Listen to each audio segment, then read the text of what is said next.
दोस्तों, भारत को दुनिया का सबसे बड़ा लोकतंत्र माना जाता है। किसी लोकतंत्र की सफलता केवल उसके चुनावों से नहीं बल्कि इस बात से भी निर्भर होती है, इस बात से भी निर्धारित होती है कि उस लोकतंत्र में जो विरोध और असहमति के स्वर हैं, उनको कितना स्थान दिया जाता है, उनको कितनी स्वतंत्रता दी जाती है। हमारे संविधान निर्माताओं ने जब संविधान का निर्माण किया था, तो उन्होंने भी इस बात को बखूबी समझा था और हमारे देश के नागरिकों को शांतिपूर्ण रूप से एकत्रित होने का अधिकार प्रदान किया। हमारे देश के नागरिकों को अपनी असहमति को जताने के लिए अभिव्यक्ति की स्वतंत्रता प्रदान की। और भारत में ये जो लोकतांत्रिक विरोध की परंपरा है वो बहुत लंबी है, और इसी लोकतांत्रिक परंपरा के अंतर्गत अगर आज भारत में सबसे प्रसिद्ध विरोध प्रदर्शन स्थल के रूप में किसी स्थल की चर्चा होती है तो वो है जंतर मंतर। अब कल भी आपने देखा कि जंतर मंतर पे एक बहुत बड़ा छात्र आंदोलन हुआ जिसमें लाखों छात्र शामिल हुए। उसमें पुलिस के द्वारा कुछ अलोकतांत्रिक तरीकों का इस्तेमाल भी किया गया इस भीड़ को नियंत्रित करने के लिए, वो हमारी चर्चा का विषय नहीं है। लेकिन जिस तरीके से बार बार हम जंतर मंतर की चर्चा न्यूज़ में सुनते हैं कि जंतर मंतर पर ये प्रदर्शन हो रहे हैं, उससे कई सारे महत्वपूर्ण प्रश्न हमारे मन में आने चाहिए। पहला तो ये कि क्या जंतर मंतर हमेशा से प्रदर्शन स्थल था? उससे दूसरा सवाल, अगर जंतर मंतर पहले से प्रदर्शन स्थल नहीं था तो पहले लोग कहाँ पर प्रदर्शन करते थे? सरकार ने आखिरकार जंतर मंतर को प्रदर्शन स्थल के रूप में ही क्यों मंजूरी दी? क्या जंतर मंतर पर प्रदर्शन करना हमारा मौलिक अधिकार है? और क्या आज भी जंतर मंतर भारत का सबसे महत्वपूर्ण प्रदर्शन स्थल है? तो ये सारे सवाल हमारे मन में आने चाहिए, और इन्हीं सारे सवालों के जवाब के मद्देनज़र हमारी आज की चर्चा होने वाली है। और आज हम समझेंगे जंतर मंतर का वो इतिहास जिसने इसको आज भारत के सबसे प्रमुख विरोध प्रदर्शन स्थल के रूप में स्थापित कर दिया है। आई एम योर दोस्त Rahul Sharma and I welcome you all to Rahul Sharma education.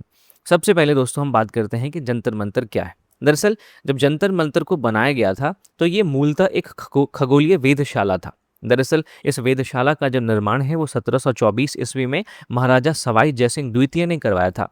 और इस जंतर मंतर को बनाने का उद्देश्य क्या था? तो ग्रहों का, नक्षत्रों का और समय का वैज्ञानिक अध्ययन करना। आज जंतर मंतर एक संरक्षित ऐतिहासिक स्मारक बन के मात्र रह गया है, लेकिन जंतर मंतर के आसपास का जो क्षेत्र है वो राजनीतिक गतिविधियों के कारण अब ज़्यादा ये प्रसिद्ध हो चुका है। दोस्तों, जंतर मंतर हमारे देश में हमेशा से प्रदर्शन स्थल नहीं था। स्वतंत्रता के बाद कई दशकों तक दिल्ली में विरोध प्रदर्शन का जो मुख्य केंद्र था वो बोट क्लब था। बोट क्लब दरअसल आप देखें तो जो कर्तव्य पथ है, जो पहले राजपथ के नाम से जाना जाता था, इस कर्तव्य पथ और इंडिया गेट के बीच का विशाल खुला मैदान था जिसको हम बोट क्लब के नाम से जानते थे। आप इस तस्वीर में देखिए, इस तस्वीर में आप जिस भीड़ को देख रहे हैं ये इंदिरा गांधी के काल की भीड़ है जहाँ पे एक आंदोलन चल रहा है। ये जो बोट क्लब है, इस बोट क्लब में 1950 से लेकर 1980 के दशक तक कई सारे राष्ट्रीय आंदोलन आयोजित हुए थे। यहाँ पे कई सारे प्रमुख आंदोलनों में आप जयप्रकाश नारायण का आंदोलन देख सकते हैं, आप किसान आंदोलन देख सकते हैं, मजदूर आंदोलन देख सकते हैं, सरकारी कर्मचारियों के प्रदर्शन इस बोट क्लब में हुए थे, विपक्ष की विशाल रैलियां इस क्लब में आयोजित की गई थी। तो अगर किसी भी आंदोलन को राष्ट्रीय पहचान चाहिए होती थी तो उसकी रैली प्रायः इसी बोट क्लब में होती थी। लेकिन सरकार ने 1993 में आप देखें तो इस बोट क्लब को बंद कर दिया, जिसके पीछे कई कारण थे। पहला कारण तो सुरक्षा का था। दरअसल इस बोट क्लब के आसपास संसद है, राष्ट्रपति भवन है, नॉर्थ ब्लॉक है, साउथ ब्लॉक है, तो कई सारे संवेदनशील सरकारी भवन आसपास में स्थित थे। तो इनकी सुरक्षा के मद्देनज़र बोट क्लब को बंद कर दिया गया। इसको बंद करने का दूसरा जो कारण था वो था कानून व्यवस्था। दरअसल बोट क्लब में जो स्थान है वो बहुत बड़ा है, जंतर मंतर की तुलना में वो कई गुना बड़ा है। तो कई बार बोट क्लब में लाखों लोगों की भीड़ पहुंच जाती थी। इससे वहाँ पर ट्रैफिक ठप हो जाता था, सुरक्षा एजेंसियों पर भारी दबाव पड़ता था और हिंसा की आशंका भी बढ़ जाती थी। तो कानून व्यवस्था को बनाए रखने के लिए और जो सरकारी भवन है उनकी संवेदनशीलता को ध्यान में रखते हुए इस बोट क्लब को बंद किया गया। इसको बंद करने का एक कारण पर्यावरणीय भी था, क्योंकि जब बार बार बोट क्लब में रैलियां होती थी तो उससे वहाँ के लॉन खराब होते थे, सार्वजनिक संपत्ति को नुकसान पहुंचता था और इस क्षेत्र की जो सुंदरता है वो प्रभावित होती थी। इसीलिए सरकार ने 1993 के आसपास बड़े प्रदर्शनों पर बोट क्लब में रोक लगानी शुरू करी। इसके बाद दिल्ली पुलिस ने विरोध प्रदर्शनों के लिए कई सारे वैकल्पिक स्थान तय किए और इन्हीं वैकल्पिक स्थानों में जो सबसे प्रमुख स्थान बना वो बना जंतर मंतर। तो जंतर मंतर को ही सरकार ने प्रदर्शन स्थल के रूप में क्यों चुना, ये भी हमारे लिए समझने की बात है। दरअसल जंतर मंतर को विरोध प्रदर्शन स्थल के रूप में चुनने के पीछे कई कारण थे।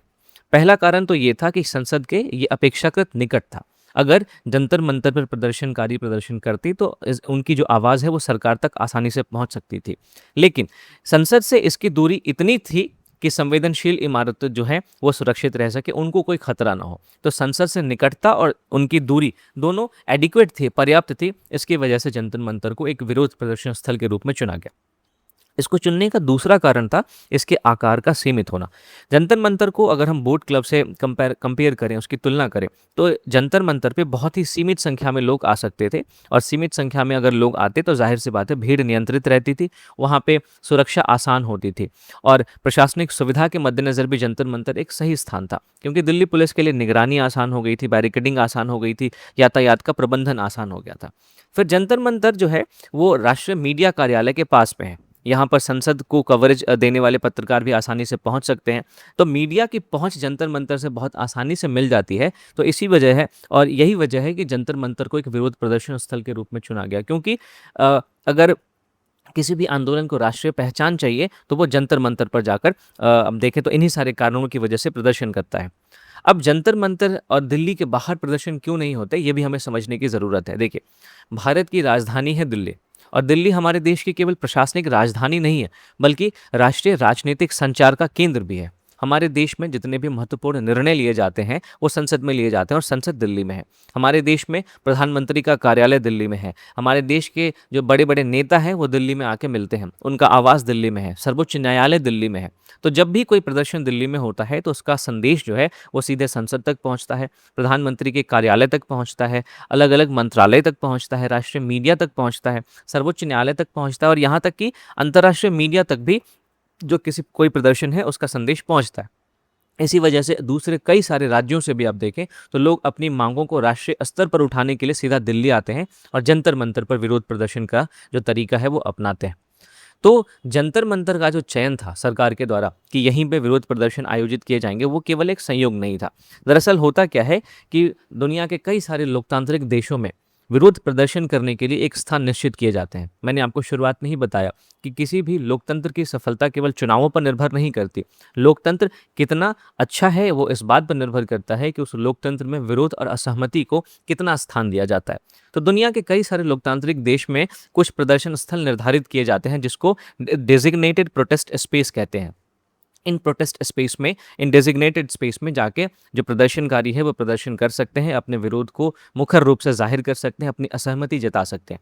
लंदन में देखें तो पार्लियामेंट स्क्वायर है, वॉशिंगटन डीसी में आपको नेशनल मॉल देखने को मिलेगा, सियोल में ग्वांग वामुन स्क्वायर है, और भारत में जंतर मंतर इसी डेजिग्नेटेड प्रोटेस्ट स्पेस की जो अवधारणा है उसका विस्तार है। तो भारत सरकार द्वारा एक मैनेज्ड डेमोक्रेसी या डेजिग्नेटेड प्रोटेस्ट स्पेस की अवधारणा के तहत जंतर मंतर का चयन किया गया। ये कोई एक संयोग नहीं था, कोइंसिडेंस नहीं था। अब आपके मन में ये भी सवाल आना चाहिए कि क्या दिल्ली में केवल जंतर मंतर ही प्रदर्शन स्थल है? तो दिल्ली में कई सारे प्रदर्शन स्थल है जहाँ पे आपको विरोध प्रदर्शन देखते हुए मिलेंगे। रामलीला मैदान है जहाँ पे बाबा रामदेव ने प्रदर्शन किए थे। शहीदी पार्क है, बुराड़ी का मैदान है। ये सारे स्थल हैं जहाँ पर विरोध प्रदर्शन हमें अक्सर देखने को मिलते हैं। लेकिन प्रतीकात्मक महत्व की दृष्टि से जंतर मंतर भारत में सबसे प्रसिद्ध प्रदर्शन स्थल के रूप में स्थापित हो चुका है। जंतर मंतर पर अभी सीजेपी का जो प्रोटेस्ट हुआ, उसके अलावा कई सारे प्रमुख विरोध प्रदर्शन हुए हैं जिसने हमारे देश की नीतियों को एक नई दिशा प्रदान की है, जिसने हमारे देश में महिला सुरक्षा की दृष्टि से नए आयाम स्थापित किए हैं।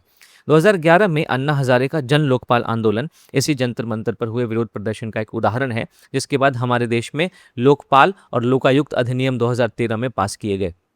2012 में जब निर्भया कांड हुआ, तो निर्भया कांड के बाद महिला सुरक्षा और महिलाओं के लिए न्याय की मांग को लेकर बहुत बड़े विरोध प्रदर्शन हुए, जिसने हमारे देश में महिला सुरक्षा की दृष्टि से हमारे देश में एक जागरूकता फैलाई। महिला सुरक्षा के लिए निर्भया फंड की स्थापना की गई। महिला सुरक्षा को जो है वो सबसे ज़्यादा प्राथमिकता दी गई। दिल्ली में अलग अलग जगह पर सीसीटीवी स्थापित किए गए ताकि महिलाओं की सुरक्षा को और ज़्यादा बढ़ाया जा सके। तो महिला सुरक्षा की दृष्टि से 2012 का जो निर्भया कांड के बाद का प्रदर्शन था, उसने हमारे देश में महिला सुरक्षा के संबंध में जो सरकारी नीति है उसको एक अलग दिशा प्रदान की।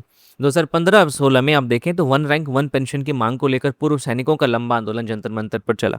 फिर 2019 में नागरिकता संशोधन अधिनियम के समर्थन में भी और विरोध में भी कई सारे संगठनों ने प्रदर्शन किए। हालांकि जो मुख्य आंदोलन था वो शाहीन बाग में था, लेकिन जंतर मंतर पर भी कई सारे धरने हुए।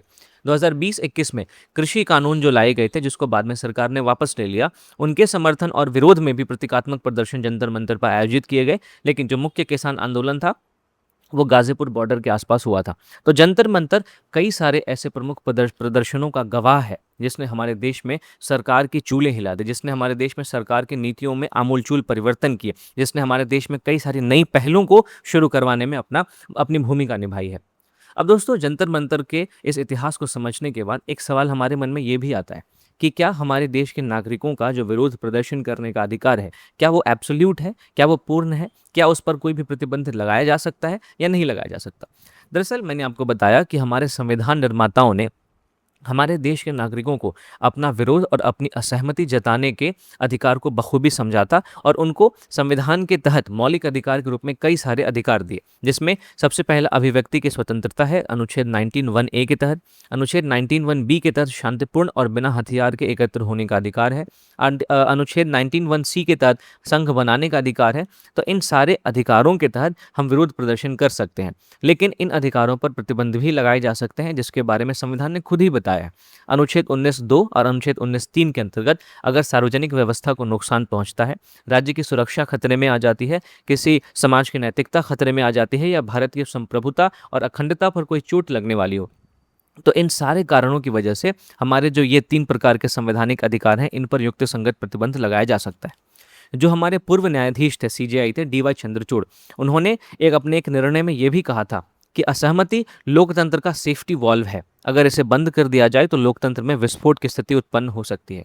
जब आप मॉडर्न हिस्ट्री पढ़ते हैं तो वहाँ पे सेफ्टी वॉल्व की थ्योरी अपने पढ़ते हैं कांग्रेस के बारे में, कि कांग्रेस एक सेफ्टी वॉल्व की तरह था, जो हमारे देश में लोगों के विरोध को, लोगों की असहमति के स्वर को एक आवाज़ देने के मंच के तौर पर सामने आया।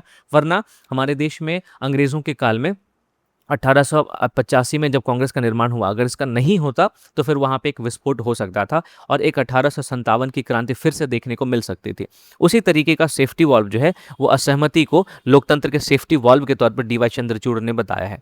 तो लोकतंत्र में विरोध बहुत ज़रूरी होता है। अगर लोकतंत्र में विरोध नहीं होगा, लोग असहमति जाहिर नहीं करेंगे, तो जो सरकार है वो तानाशाह की तरह व्यवहार करेगी और एक सरकार जब तानाशाह बन जाती है तो वो निरंकुश हो जाती है और फिर उसके लिए अपने हित सर्वोपरि हो जाते हैं और जनता के हित दोयम दर्जे पे चले जाते हैं। तो मैं उम्मीद करता हूँ कि आज मैंने जो जंतर मंतर का आपको इतिहास बताया कि कैसे जंतर मंतर एक खगोलीय वेधशाला से एक देश के सबसे प्रमुख प्रदर्शन स्थल के रूप में तब्दील हो चुका है, इसके पीछे की पूरी यात्रा कैसी रही है, ये आपने समझा होगा। अगर आपको इस सेशन का पीडीएफ चाहिए तो आप मेरे टेलीग्राम चैनल को ज़रूर ज्वाइन करें। इसका नाम है राहुल शर्मा करेंट अफेयर्स। यहाँ पे मेरी जितनी भी वीडियोज़ होती हैं उनके सारे पीडीएफ आपको बिल्कुल फ्री ऑफ कॉस्ट मिल जाएंगे, ताकि आप रिविजन कर सकें। और जाने से पहले दोस्तों, अगर आपको ये वीडियो इंटरेस्टिंग लगी है, अगर आपको ये वीडियो फ़ायदेमंद लगी है, तो इस वीडियो को जाने से पहले लाइक ज़रूर करें। आप मेरे चैनल को अगर आपने सब्सक्राइब नहीं किया है तो प्लीज़ सब्सक्राइब करें और अपने दोस्तों में शेयर भी करें। मिलता हूँ आपसे अगली वीडियो के साथ, तब तक के लिए थैंक यू फॉर वॉचिंग।